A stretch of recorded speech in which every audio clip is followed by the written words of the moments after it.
Hey, it's Josh Bloom, and this is another episode of the Josh Bloom Podcast. You don't have to use my last name. You can just call me Josh. I call it the Josh Bloom Podcast. If I call it the Josh Podcast, we're really getting into the weeds. Some Indian cuisine might come up instead of me. You don't know. So Josh Bloom seems like a good name. I could have thought of something more esoteric, like musings of an older gentleman who wants to stay young but is not sure what the future... You know what I'm saying. Josh Bloom Podcast seemed like a decent enough name. This is TikTok Rants, a third edition of this, which I did not expect to be doing, but I keep on ranting. I don't want to promise anything, but God, there's been a lot on my mind. So in this episode, a few things, a few topics, including a couple of bonus pieces that are video responses. If you are not a TikTok person, you can respond to people's comments with video, which often ends up being some very interesting content unto itself, because sometimes commenters will really tee up for you something to say. And in fact, for me, I have had to temper my reactions over the last couple of years, the kinds of reactions that gets a person banned from going live on TikTok for life, which would be me, Josh Bloom. So this first piece that I will present to you is called, "Was this a weird text to send to my family?" Please enjoy. Was this a weird text message to send to several members of my family during the holidays, specifically Hanukkah, and specifically to several of my cousins who I am not out of touch with by any means, but that I also have never really opened myself up quite like this to? Hi, Aaron. Wishing you a happy Hanukkah, which I do not celebrate other than to rightfully claim my Jewish ethnicity, to use it as an occasion to reminisce over the scant few good childhood memories that I have, and to reach out to blood, i.e. you. While my sentiments are true, I hope they also made you chuckle, which reminds me of Chuckles, a favorite candy of my father's. I wish he was as sweet. Spoiler, he was not. Let us prosper, or at least survive 2025. Love, Josh. Menorah emoji, peace emoji, heart emoji. Now, the reason this text is so unprecedented and out of the ordinary is because of the fact that I have spent the last couple of years really stretching out as a creative person, as an artist who is looking to dig within my soul for my real truth and my real voice. And I have been expressing that here through long-form writing, through poetry, and other creative outlets. And as I do that more and more, and do that more and more publicly, these people who are in my family, and obviously friends and people who've known me throughout my life, they have the opportunity to see this. So when I do reach out with a loving gesture, but still a gesture that contains some level of animosity, I have to wonder to myself, am I taken seriously? Can I be a faithful narrator when it comes to expressing my affection and love for others? And I had to ask myself, Josh, how is that reconciled by these people that you're reaching out to? And more importantly, how do you reconcile that within yourself, dude?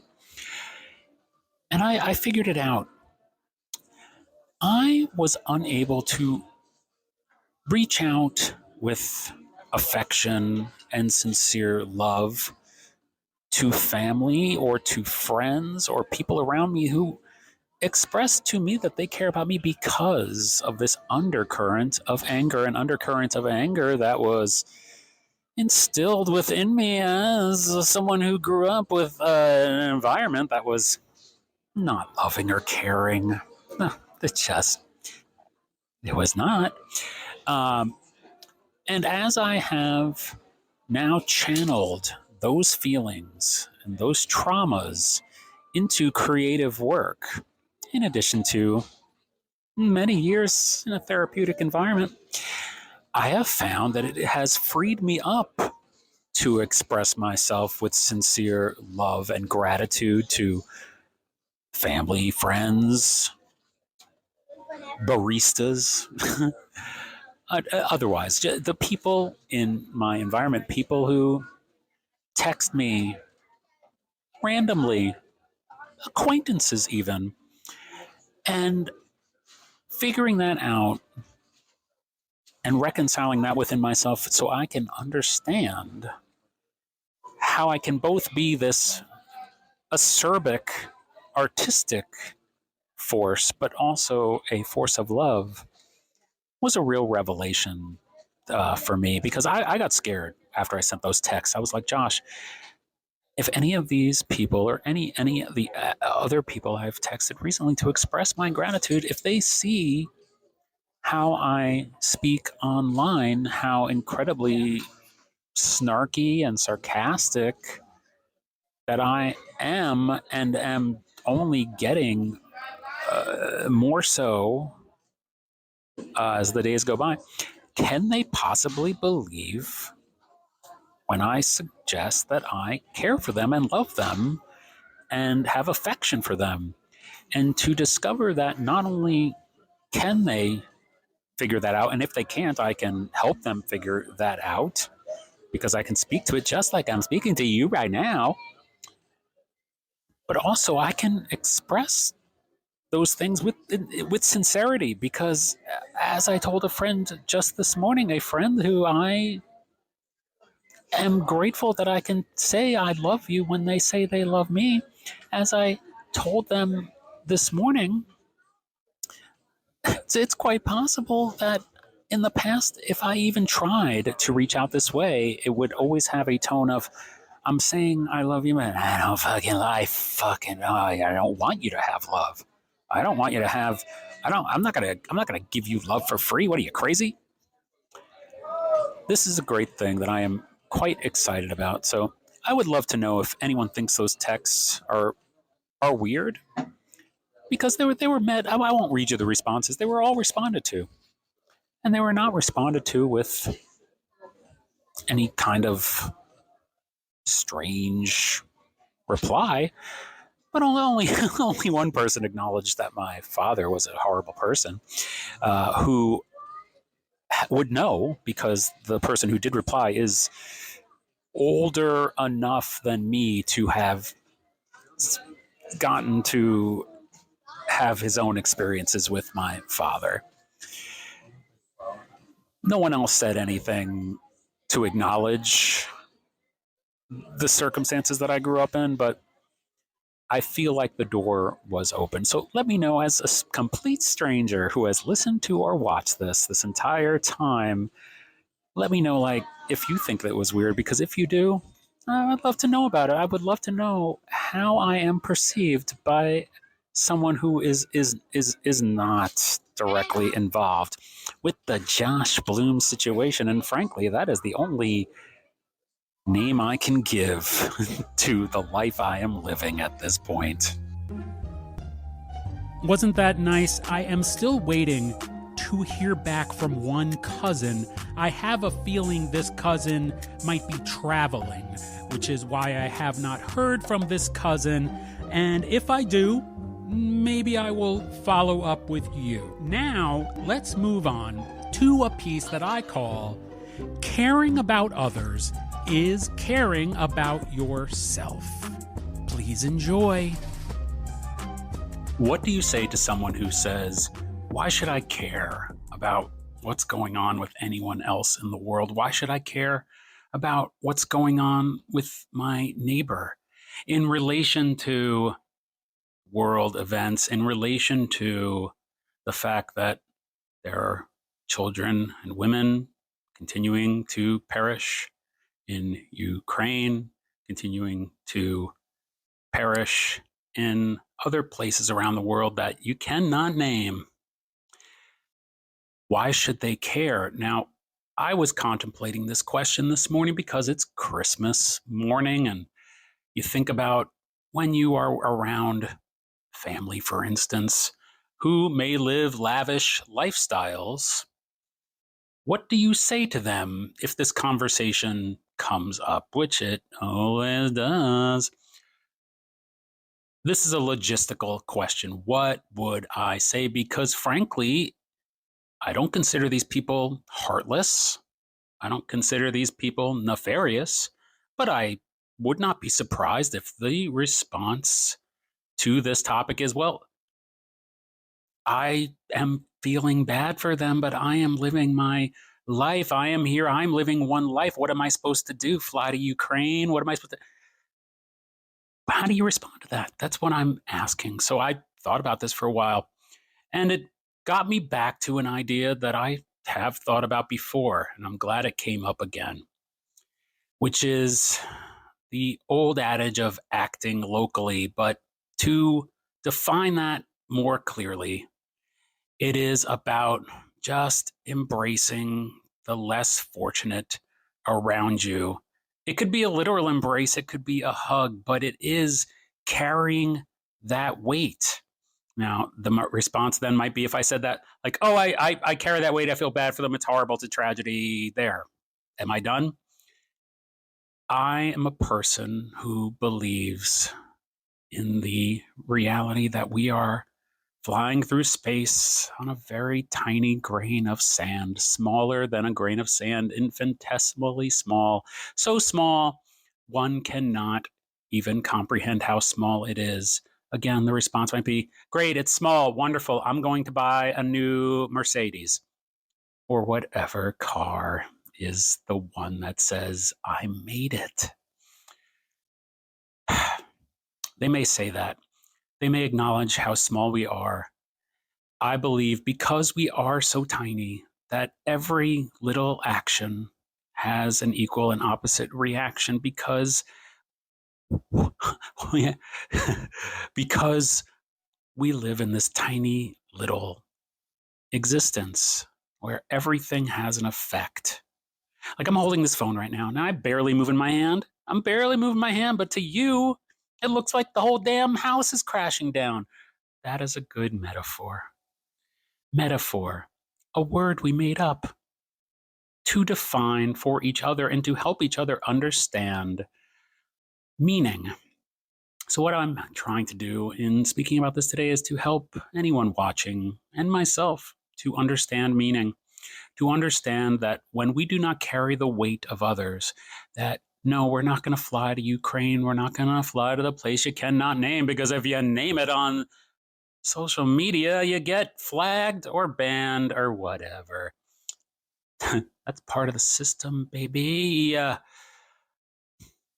Can't just fly to those places. Some people do, and congratulations to them for risking their lives or for losing their lives over such a thing, over such a gracious act. We're not going to fly to those places. What you can do is feel that tragedy, feel that pain. Buy your car, buy it. But when you're driving around in it, remember how fortunate you are. And I'm not talking about like, oh, I went to church on Sunday and I was gracious and I thanked God for everything. And I pray before my meal and I say, thank you, Lord, for these gifts. Most people who do that, they don't fucking mean it. You know, they don't mean it, doing it for show. They're doing it for show. And frankly, a lot of them are doing it for show to show themselves. Aren't I good? You know what's really good is when you leave that restaurant, eat half the meal. Eat half. You'll be fine with just half. Put the other half in a container and give it to somebody. And give it to them without needing acknowledgement. Give it to them without needing thanks. Give it to them because that act is saying, I am incredibly fortunate. I am embarrassed of how fortunate I am. And so I'm giving half of this away. Give your money away. The fact that these billionaires do not give their money away, and they'll say they give it away. Look how much I donated to charity. It's on a sheet, tax write-off. No, I'm talking about you go into a town and you rescue that whole damn town. You go into a city and you rescue that whole damn city. You go into a homeless shelter and you rescue that whole damn homeless shelter and you don't say anything about it. The real philanthropists, they don't tell anybody. You know why they don't tell? See what happens when my elbow slips? It rocked your world. The real philanthropists, they don't tell people, okay? Because they are doing that because it makes them feel like they are a part of of humanity, the tiny infinitesimal sized humanity. It makes them feel like they are part of humanity, makes them feel good, and it makes them feel as if they are contributing to their own happiness, their own future, their own prosperity by giving stuff away. This is what I would say to those who would say to me, but I'm not going to fly to Ukraine, so this is the best I can do. I feel bad. Actually feel, not necessarily even bad. I feel bad. That puts it on you. That makes it sound like, oh, I'm a victim too. I feel bad. No, just feel it. Feel it, man.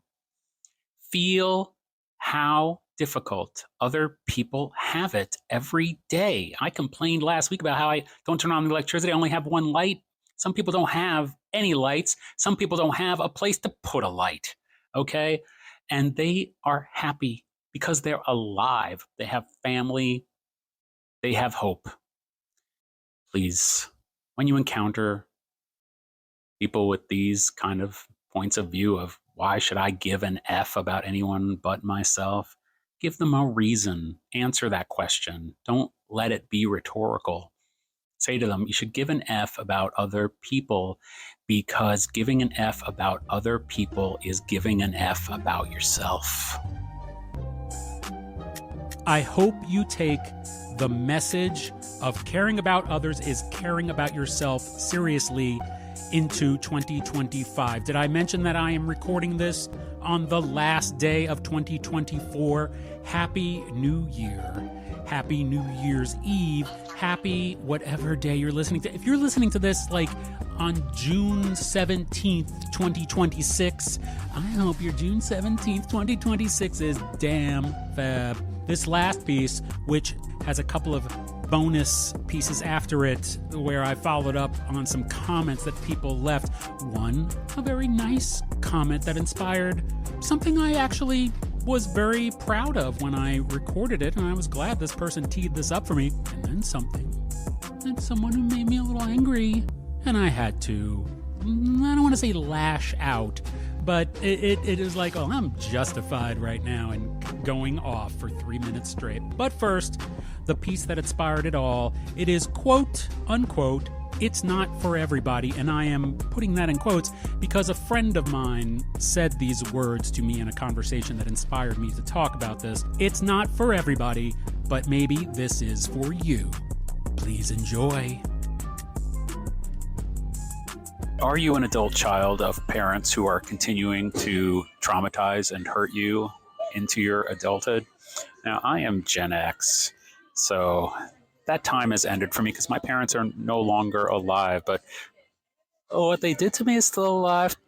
I have a friend who recently started doing some very whimsical drawings. He's an artist, has been the entire time I've known him, which is most of my life. And he recently started to do these daily little post-it note drawings. Very whimsical, very cute. And I encouraged him to post them. He started posting them, on an irregular basis, but then started posting them fairly regularly. And I was like, make it a daily thing, man. Because there will be people who will see them and then start to expect to see them. It's a nice thing. And I've noticed, I don't know, over the past month or so that he's been doing them, they've gotten better. They're little stories and they're cute. And I'm one of those people who looks forward to them, and he seems to be getting pleasure out of doing them, and pleasure out of the fact that people seem to enjoy them, and pleasure out of the fact that he's improving at them, and it's just a win all over the place. Now, I know this person's mother for a very long time, especially since we became friends when we were still teenagers, have known his mother. One of the reasons we became friends is because we both had kind of odd parents, and in the case of This friend's mother, I don't want to judge her or characterize her. She's been nice to me over the years, but I have not had a relationship with her in probably 10 years now. And I know why. So let me get to the let me get to the inciting incident of this particular time with you. My friend had called me up, just chit-chatting, catching up as we do, and he mentioned, knowing that I know his mother as well as he knows his mother, that she had commented on the drawings to tell him I don't know about these drawings. This is his characterization of this. I don't know about these drawings. Basically, and he didn't have to say much more than that, and he was telling me because he knew what I would think about it, and he knew that I would understand. Why? Why would she do that? Do parents do that to their adult children? And obviously, if they're doing it to their adult children, they did it to them when they were kids as well. Do they know they're doing it? Do they not know they're doing it? I hope they don't know they're doing it, because if they don't know they're doing it, and then if they know they're doing it and then they do it anyway, then it's to inflict harm intentionally. If they don't know that they're doing it and do it and are completely oblivious to the harm that they've inflicted, and in this case for decades, a lifetime, it is very sad all around, because this is a person who could make different choices, who could be generous or at least be self-aware enough to not comment in that way, because the fact of the matter is, to say, I don't know about these drawings, and I know how it was said again, it is meant to undermine confidence, is meant to inflict pain. Now, when I say meant, again, I'm questioning how meant it is, but the result is inflicting pain. Now, you could say, like, oh, pain, schmain, what's the big deal? We don't have to get into what trauma is and how a lifetime of inflicted trauma and disregard and discouragement by a parent has such devastating effects. Like I said, my parents have been gone for years now, and I'm still sitting here on a Sunday morning talking to my phone as I deal with it, because it's real, man. People talk about trauma as something that maybe you should just get over. I try to use the analogy, like, what if I break my leg? Should I just get over it? That's what trauma is. It is a infliction of wound. And unfortunately, it's not the kind of wound that is as easily healed by going to get a cast put on.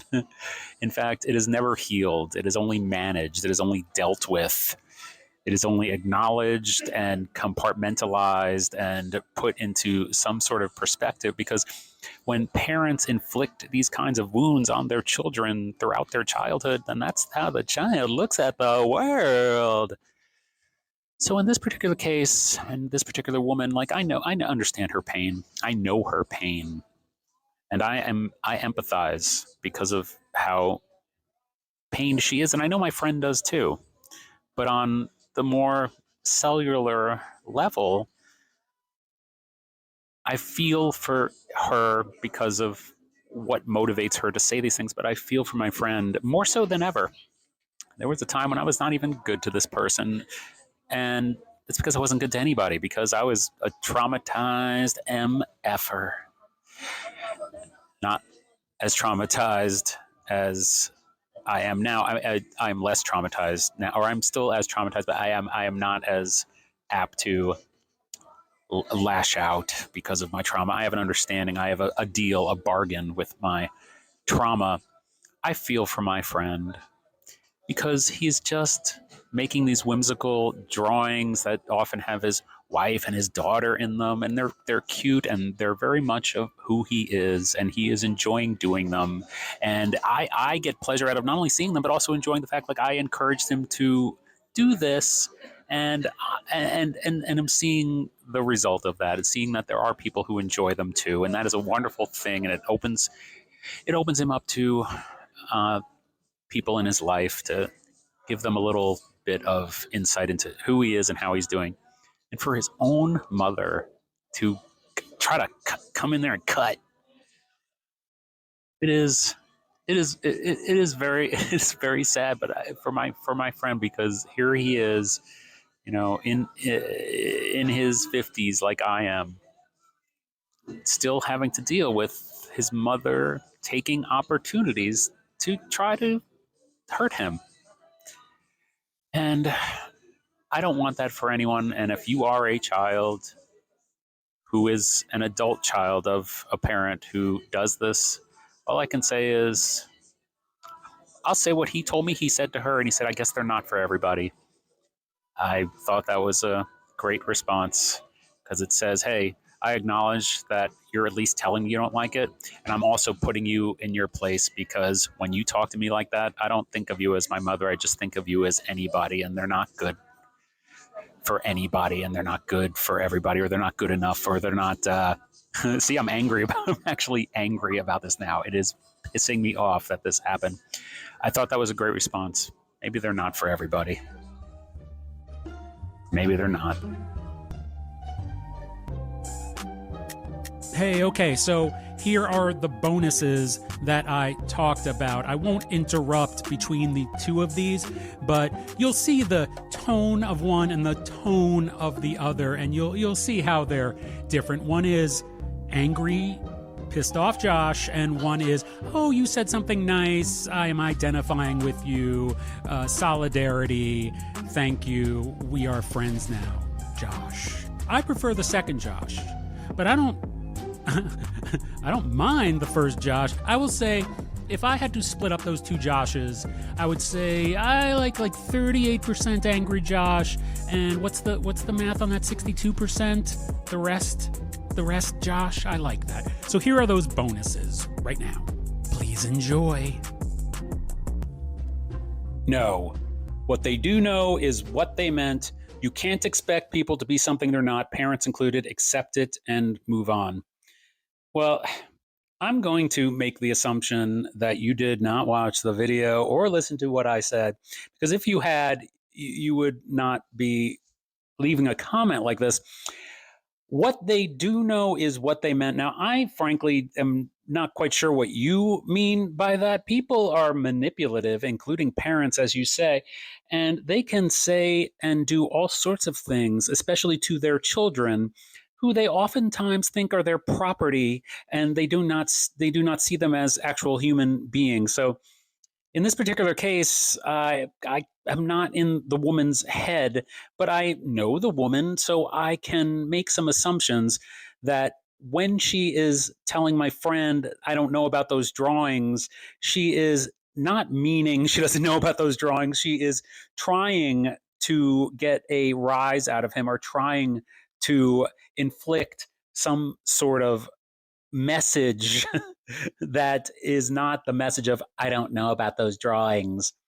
It's not that. Next, you can't expect people to be something they're not. I didn't say anything about expecting people to be something they're not. In fact, I'm talking about the exact opposite of that, which is people are who they're going to be. And if they are people who are inflicting trauma on other people, and in this case, a parent inflicting it on their adult child, just as they've done throughout their entire life, including their childhood, you don't expect them to change at this point. All you can do is deal with who they are. And that is getting me to your third point: accept it and move on. Well, there's nothing you can do but accept that they are the way they are, but move on. It's like, I know you didn't watch the video because I used the example of breaking a leg. You can't break your leg and just move on. In fact, you literally physically can't move on.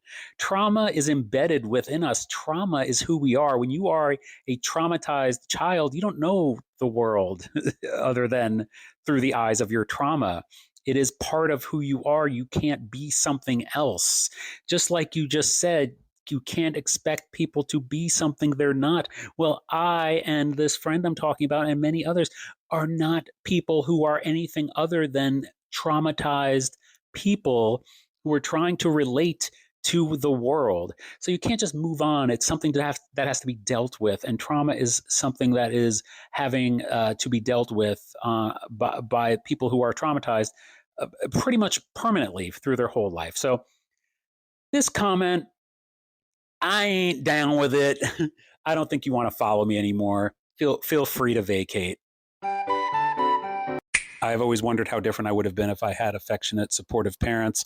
I know what you mean. When I was first in therapy, I used to tell my shrink how it felt like having my hands pressed up a plate glass window and looking in to see families who were clearly loving and supportive of one another. And I don't mean like lovey-dovey affectionate. I just mean like they were a team, if you will. Like when I would see families around or, just in any kind of social situation, it looked like they just by default were loving of one another, supportive of one another, encouraging of one another, excited for one another, that the prosperity and success of each family member reflected upon each and every other family member.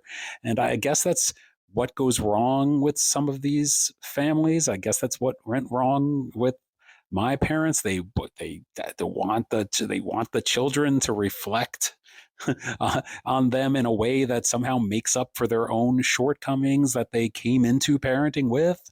That's just not going to be possible.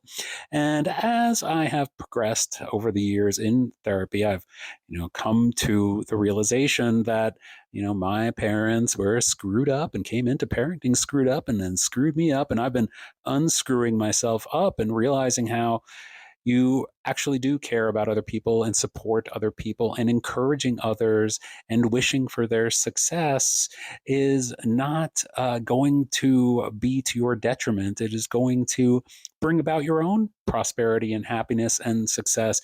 And if you are good at discerning who the people are that you should prop up and give love and affection to versus the people who just want to take love and affection because they see you as a person that is needing to somehow fill that darkness that was created within you by those parental figures. If you're able to discern those two kinds of people and create those boundaries and only surround yourself with loving people who will take the love you give them and give it back, then you can get out of this mess. But it is a mess. And on my dark days, it still is hard for me when I see families and I see fathers and sons and mothers and daughters who, obviously have real relationships. When I see them, it sometimes is like looking through that window again, going, how do they do it? Hey, if you made it to the end, this is the end of TikTok Rants for the week of December 30, 2024. Again, please have a happy new year, and let's see, there might be more TikTok Rants coming in 2025. But for now, have a good day.